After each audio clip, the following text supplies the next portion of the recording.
The Halli Casser Jane Show airs Wednesdays, 3 p.m. Eastern. The podcast's always available online at hallicasserjane.com. Both from the right and the left, this is what I've been getting a lot of. I don't know if you are. I'm curious to ask, and that is this. They say to me, don't tell anybody, but I hope that Donald wins. I'd vote for him. Do you hear any of that? A little bit, and that makes sense to me. You know, I think there are campaigns that have been run in the past where people, maybe it's not socially acceptable to say you're for this particular candidate. Barry Goldwater had a great slogan, which was, in your heart, you know he's right. We sort of suggested the inner conflict people had about voting for him. So, I think the polls could be underestimating.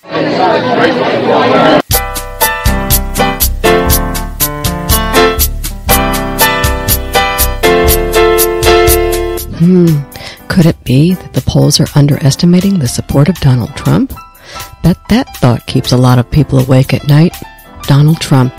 There hasn't been a candidate on the political stage quite like him in some time, if ever. And today, on the Halli Casser Jane Show, we're taking an in-depth look into the man and the candidacy of Donald Trump. Hi, and welcome to the Halli Casser Jane Show. I am Halli Casser Jane. Joining me at my table in the first half hour is veteran journalist and the esteemed political editor of Newsweek magazine, Matthew Cooper. And in the second half hour, media maven and author of a brand new fascinating book, The Hook, Richard Krebelin. But before we begin, today, the Halli Casser Jane Show is brought to you by Audible.com, a leading provider of spoken audio information and entertainment. Get a free audiobook and 30-day trial by visiting my website at hallicasserjane.com and clicking on the audible.com icon for your free book. Hey, what's more fun than a free book? And remember, the Halli Casser Jane Show is always available online at hallicasserjane.com.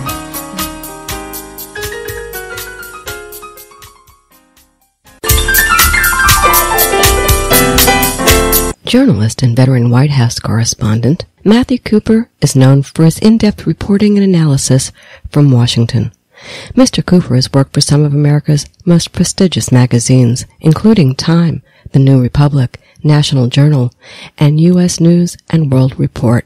He wrote for Newsweek in the 1990s and rejoined the relaunched magazine in 2014 as political editor. Cooper also earned national attention during the CIA leak case when he was held in contempt of court and threatened with imprisonment for his refusal to name his sources and to testify before the grand jury regarding the Valerie Plame CIA leak investigation, a case that went all the way to the Supreme Court. He has appeared on 60 Minutes, Meet the Press, Hardball, The O'Reilly Factor, and This Week with George Stephanopoulos. He has covered Donald Trump extensively. His hard-hitting and insightful profiles of the Donald for Newsweek always well worth the read. Let's talk. So boy, oh boy, will you listen to me. We are jumping into a minefield here. Donald Trump has set the political world on fire, and as we said in our promo, which you didn't listen to, he's flummoxed the best of them, but not you, Matt. Back before he really zoomed to the top and began dictating the zeitgeist for this election cycle, you said he would have a heck of an influence in this race, and guess what? You were right. It is all about the Donald. So come over and all. I love to come over. So this is rather remarkable, wouldn't you say? Well, it is. You know, I think you have to really go back to like Wendell Willkie in 1940 to think about somebody with no political experience who was shaking up, political race so much. Eisenhower was, of course, not a politician. He was a general, though. Willkie, like Trump, had not been in government, and This is unprecedented. You know, so this is what I want to do with you. There's tons to this story, but let's begin with the Donald Trump that you know. You've interviewed this guy. You know this guy. Is he more reasoned than the media is portraying him? I mean, how informed is he on national security issues and other core issues, free trade, taxes, and social security and all?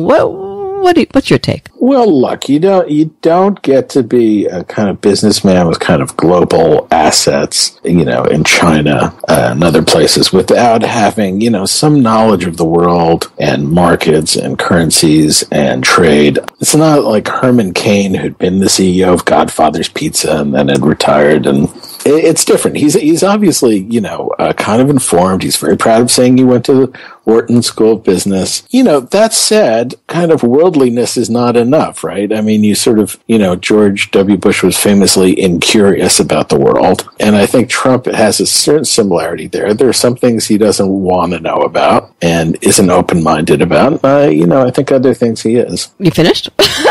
Yeah, well, I was just going to say, okay, who knows, right? Some people think, oh my God, he's a fascist. Others say he's just an entertainer. Would a Trump presidency be like Schwarzenegger in California? Not great, but not the end of the world. It's anybody's guess. Clearly, there are reasons for this popularity among certain segment of the voting public, and not all of them, by the way, Republicans. There is an increase in economic insecurity, right? I mean, these are hard times. Absolutely. There's that increase in economic insecurity, a backlash against immigration, a fear of terrorism, for sure, right? And then there's this. The decline of the traditional media. I hate to say that to you, Mr. Newsweek. All of that happened under the watchful eye of traditional Democratic and Republican leaders. If it's broke, why not fix it? Well, I agree. And, I think one of the most important kind of lines he said on the campaign trail, which didn't get a lot of attention, but it really riles up the crowd, is like, they should ban teleprompters. I mean, he hates the idea, and audiences do too, of scripted, poll-tested candidates. And he is, trying to, break out of the mold of traditional politics. And I think when he says, I've bought and paid for politicians, money rules the system, he sounds a lot like Bernie Sanders, and that really resonates. And he's right. I want to focus on the media for a minute because it seems absolutely frustrated to the point of even being rabid about this Trump candidacy and moreover his staying power. And other than you and a few veteran journalists, particularly on the cable news shows, it seems like the pundits feel put out, downright puzzled over the fact that the public wants more and more Donald, no matter how outrageous he is. And I'm wondering, talk to me about this, if the media is out of touch with the public or out of control over its lack of control over this particular candidate. And I want to cite some. Did you see Meet the Press Sunday? I didn't. I read the reports about it. But Chuck Todd. Hear me. He was foaming at the bit. He was frothing. I mean, Trump had to calm him down. It was hilarious. But what's the deal with the media? There is a problem here, I think. Well, I think there's so many issues with the media. I mean, first, they do like him because he's great for ratings, right? So they love these debates. It's like for the cable networks, it's just like manna. I mean, they love it. They could not have enough of these. But on the other hand, the kind of political chattering classes, kind of completely got this wrong, right? They said, oh, he's a joke. He's not going anywhere. Then he did really well. And they said, oh, well, this time it's going to fade. He made fun of John McCain, or this time, he made fun of someone else. There's no way he's going to still be in the race. And, here he is. He's still leading the race. So their instincts are bad because they are used to measuring campaigns by, kind of old standards like, don't make a gaffe, collect endorsements, line up your delegates, raise enough money, all things that Trump has no interest in. And he goes over the heads of the media. I mean, you've got a guy, I can't think of anyone else who would be comfortable tweeting on their own. I mean, the rest of them who tweet all have staffs. Oh my God. And there are like meetings about what the tweet is and what we tweet today. And people can tell that. Whereas you've got Trump 24 hours a day tweeting, and it does go over the heads of the media. And, the media can either they don't have to embrace Donald, but they have to at least be aware enough to understand what's happening and why he's popular. In a similar vein, it appears that the electorate is calling the shots here. This is something sort of new. Maybe during Ross Perot's time, they kind of rallied around him, but it's not the media who's calling the shots, although it certainly is trying to influence the voters. And here's something that made me crazy last week. They get excited because Marco Rubio and Ted Cruz are moving up in the polls. GMAT all the way from 6 to 8%. Yeah. And Donald is still at 33 up to 40, whatever, too, given the week or whatever. And I'm going, what is this?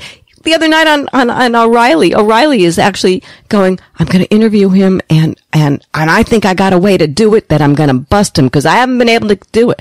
I mean, this is like crazy stuff. Yes? It is crazy stuff. I mean, I think the political class has kind of got this so wrong. How do they dig themselves out of it? That's the question. Yeah, I mean, I think they just still don't understand that, the rules have changed. Whether Trump's the nominee or not, he's shown how this system can be upended, and they're still covering the last race. And exactly. I think the idea of Rubio rising sort of makes sense to them. They're like, okay, he's a nice young senator, and he kind of plays well with others in Congress, and he can raise money, and he's Hispanic. They can sort of make sense of that. But people like Carson, Trump, Cruz to a lesser extent, they don't know what to think. It is just utterly bizarre.